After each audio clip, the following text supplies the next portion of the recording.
This is Saul Lubaroff with KCCK, and I am honored to have with me Anibal Rojas. Um, how are you, man? It's good to see you. It's good to see you, Saul. It's amazing after all these years. Yes. For our listeners at home, Anibal and I have known each other probably for 25 or 30 years. And we'll get to the backstory about, You at least um, 30 years. Yeah. yeah. Time And flies. Anibal and I saw each other about 10 years ago. I was in Philadelphia for a couple of days and I met Anibal. We went to a jam session. And I believe it was in Old Town, Philly. Yeah, it's an old city and by the river. Yeah. Well, my family's originally from Philly. So it was a thrill to be able to see you. And anyway, um, Anibal's new CD is our KCCK CD of the month. And it's called, can you pronounce it correctly? I think it's Kachai. Yeah, Kachai is correct. Kachai, Okay. which Okay. means pretty much do you dig it? Do you understand? Dig it, pretty much, So it's I took kind of the jazz sort of feel of, you dig it, and I I tell myself, well, what is slang in Spanish in my country? And it's Kachai fit perfectly. So I said, there you go. And and if in case our listeners haven't read your liner notes, or you are originally from Chile. Yep, I was born and raised in Chile, but as a teenager, I arrived in Iowa. So I'm kind of a Chilean slash Iowan sort of person, Right, right. because half of my childhood was in Iowa. So, you know, Yes. And now tell me, when did you arrive in Iowa City? Because I believe you were friends with another good musician friend of both of ours, Mark Gradama, an excellent drummer. And weren't you guys sort of the same age and you kind of went through high school together? yeah, actually, funny enough, we learned English together. It was maybe 1982. Oh my God, I shouldn't say that. Wow. 1982. We were both teenagers, and he spoke Dutch to me, and I spoke Spanish to him, and we became friends somehow, and we Yeah, learned English together, and the rest is history. yeah. Um, we're talking with Anibal Rojas and his new CD that we've actually been playing on the air probably for a couple of weeks. I was very excited when I came into my shift and I saw that your CD was there. And tell me about your sidemen. And now I remember following you on Facebook before the pandemic when you were trying to get a lot of you were working on the CD and there were videos. And so tell me about the gentleman that you play with and how long have you known these guys and any other details that you can have. Well, the drummer Joel Mateo, he is from Puerto Rico, and I actually we've been friends for a while. We've played, in different sort of sessions, but we didn't really.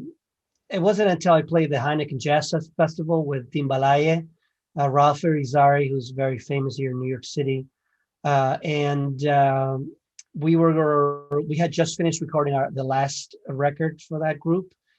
So we were playing the Heineken Jazz Festival, and one of the groups that was there was Joel's group. He was playing, and I remember being backstage, looking at him, said, "Listen, you're gonna be. We're gonna do a record together, and you're gonna be on the CDs." Like, okay. And the next day, a few months later, we started rehearsing for it. So that's how I met Joel. Nitzan Gabrieli is, by the way, Joel's the drummer. Nitzan Gabrieli is the pianist, and I mean he's an amazing. He's from Israel. He's an amazing pianist. Lives here in New York City. I heard him at a jam session in New York, and I gave him my card and I said, please call me. I'm looking for somebody who's able to play all sorts of types of music and has that feel. And his solo and his work on the CD is phenomenal. It takes you to a place, and I wanted that. I wanted, jazz sometimes can be very, head music, very intellectual sort of music. And I also wanted something that, had an emotional impact on the listener, so it would take you on a sort of a journey, and his playing definitely always took me on somewhere. I would have closed my eyes And I almost would literally just stop listening, to what he was playing and just kind of, feel what the music was telling me, the emotion that was being, produced, everything from making the changes so you could hear it, however you want, in an emotional way and a more of a theoretical way, and that's something I was looking for in a player. And I found it in New York. I found him, and I'm very happy that he's in the CD. I was going to say, sorry, interrupt. Go ahead. No, go ahead. Go ahead. I was wanted to ask you about. I did my research and I read your liner notes, and I also know, not only from reading the liner notes, that Bob Berg is a big influence on your tenor playing, and I also wanted to ask you to comment on the compositions, because you did write all of the songs except for one. Am I correct about that? Yeah, the very last song is actually a Crusader song, but everything else is written by me. And I don't know if you remember, we were both in school at the University of Iowa, and Bob Berg came and played at Northern Iowa. I do remember that. So he didn't really get a chance to come out to the University of Iowa, but I actually drove all the way up to, the venue. Actually, I did that with Mark. We went up there, and I met him. And at the time, I was actually I was dating this girl who was in the opera, the studio at the University of Iowa, and she happened to be dating somebody who was doing a record with Bob Berg or something like that. Oh, wow! I don't know. I forget the storyline, but it was such a long time ago. But I got to meet him. And I was just floored by his playing. I mean, Bob Berg to me was, he had that Coltrane thing, but he also had that modern thing, the Steve Grossman sort of vibe. I mean, when I heard him play, I was just floored.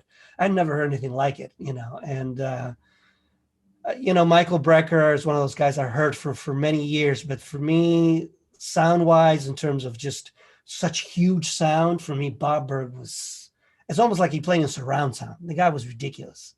Yes. So for me, a lot of my playing comes from that place, just listening to guys like that. I mean, I heard Bob Berg play with Mike Stern at the 55 bar, quite a few times. And, to have him right, I mean, it's insane. It's insane. Yeah. So that's one of the reasons I moved to New York, because I thought, oh my God, I gotta hear these guys, and be part of the scene, and it really changed my playing. Yeah. So. And I have been following your career since you left Iowa, and I believe you were living in Philadelphia for a while before you moved to New York City. Can you tell the listeners about some of the gigs that you played along the way? I remember when I saw you 10 or 12 years ago, you had done a gig with Stevie Wonder, and didn't you also play with the Philadelphia 76ers band? I'm just curious. Yeah. Yeah, I lived in Philadelphia for 12 years. So, coming to the United States, my first home is Iowa City, for sure. There, there's a love affair there where, it's part of who I am. After that, I would have to say that Philly comes second. After living there for so long, my kids were born in Philly. So it's, it changed also. I mean, John Coltrane lived there, Charlie Parker, everybody who's anybody also traveled. Michael Brecker, the Brecker brothers, I believe, were born in Philly. So Philly was was from Philly. Yeah, it's an important aspect. So it also, I played with the 76ers. I did, there are local bands that were very popular. Don't Call Me Francis was very popular, which was a lot like I was Mean Street and the Hellhorns that I used to play with. Yes. Them, yes. But through that, I got auditioned with The Main Ingredient, and then Jessica Simpson, and so on and so forth, Alicia Keys, Kelly Clarkson, and so on and so forth. And it just got to the point where I was just one of the two guys that they would call, where we're on the road. Did a couple of things with John Cicada as well. So it opened doors for me between, the whole avenue between Philly and New York City, playing with funk bands and some of these, well-known artists.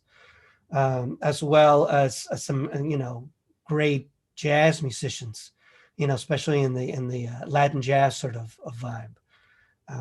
So, it's I've come full circle. That's great. That's wonderful. It's so happy for me and a lot of the musicians that you remember playing with that are still in Iowa City to follow your career.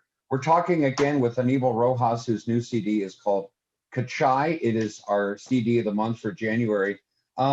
Please tell our listeners, yes, hold it up again, because I think it's just a gorgeous, yeah. Tell There's everybody actually where. there's actually a story. This box is actually a gift my daughter made for me when she was about 5 years old. She wanted to make, because I used to write music, well, like all of us, paper and pencil sort of deal, and so I used to put all my pencils in this little box. And so all the ideas came out of this. And I thought That's to great. myself, kachai meaning actually comes from the word in English meaning to catch. So to catch a pencil, to catch an idea, and that's kind of where it came from. And I thought it was really, it's significant to me because it represents something about my family, my daughter making something. And that's where all the ideas came from, just paper and pencil. I still actually prefer, I do that before I put everything in the computer, just because I work faster that way, call me old school. No, I'm the same way. In fact, my notes for this interview are on pen Yeah. and paper. Tell everybody where we can get the CD. I'm sure that it's available for digital downloads. If we wanted to get a physical copy, please tell our listeners. Yeah, if you wanted to get a physical copy, you have to go to bandcamp.com. Bandcamp.com, you put my name, Anibal Rojas. You can also, if you're having a hard time spelling my name, which a lot of people do, in fact, I have a hard time spelling my own name sometimes. You can actually, I designed on Instagram this thing called Sax Vibe. So if you actually click on that, it takes you to an Instagram profile. And through that, you can go to my regular profile, then you can figure out how to type my name. There's also a link there to Bandcamp where you can actually get the physical CD as well as digital copies Great. and all that fun stuff. So I imagine that there's not too many gigs going on right now with the pandemic, but are there any plans for you to tour with this group of musicians that you made Kachai with? as of right now, there's nothing.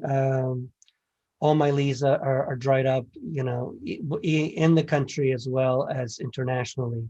Yeah. I've been going out with blood, sweat, and tears, and that's all shut down too. Yeah. Even talking to the guys there, they're saying that we might not go back to normal until sometime between 2022, maybe even 2023.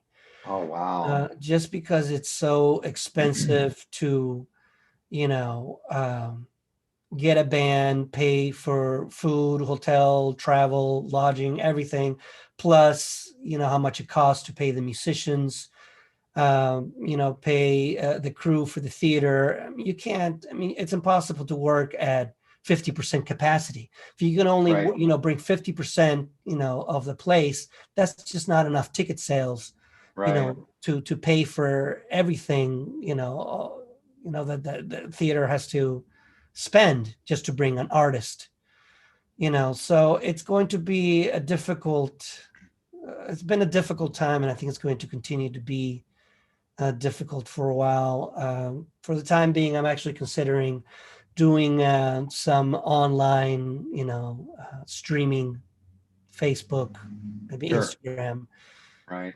in the hopes that people will want to listen, and maybe I'll play some of the tunes of the record and, Yeah. play some standards. I saw you and Andy Parrott do one, for example, which I remember Yes. watching. Yeah. I thought as soon as I heard you guys do it, and also I saw you play at um, Iowa City Jazz Festival, I believe it was. Right. Um, Right. so, I still see that, some people are doing that in a big city like this one, New York. I think maybe it's a little harder. There's so many musicians, so many great musicians, and places are just closing down, Right. and and at least you got to play outside. Here, playing outside, I mean, there's no space. There's just no Right. space, and the Right. venues are Right. tiny. I mean, they're Right. if you Yeah. look at the apartment I rent, I mean, it's the size of a shoebox, and it costs 3 times Yeah. what I paid in Philly. So Right. it's Right. overly priced, and so it's very difficult for artists to make it. I've seen a lot of people already leave the New York area. Yeah. Either they go back to their home states or whatever.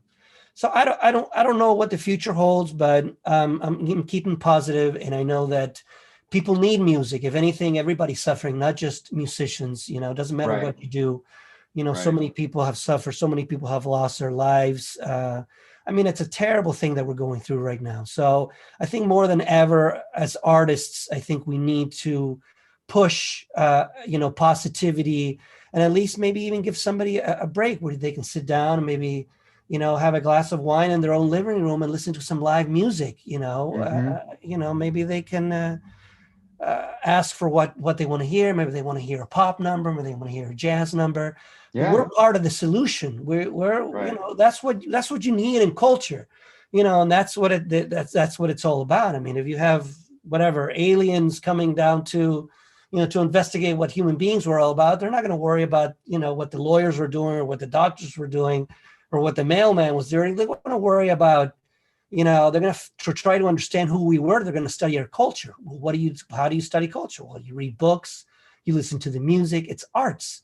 That's culture, and that's what we need to be, a wholesome sort of human being, to be able to understand, to, you know, uh, be able to take care of each other. It's part of it.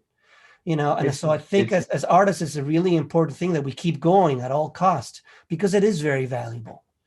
it has definitely been difficult for every musician in the world.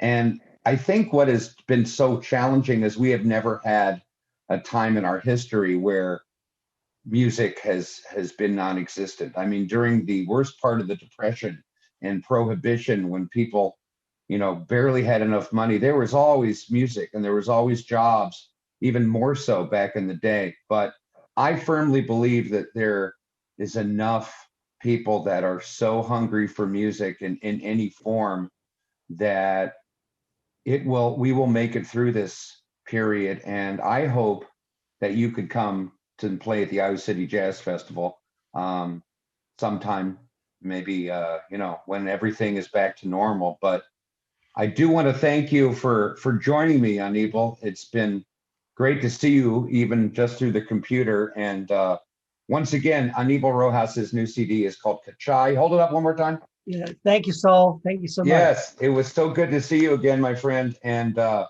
we'll talk soon, hopefully. All right, great. Thank you so much.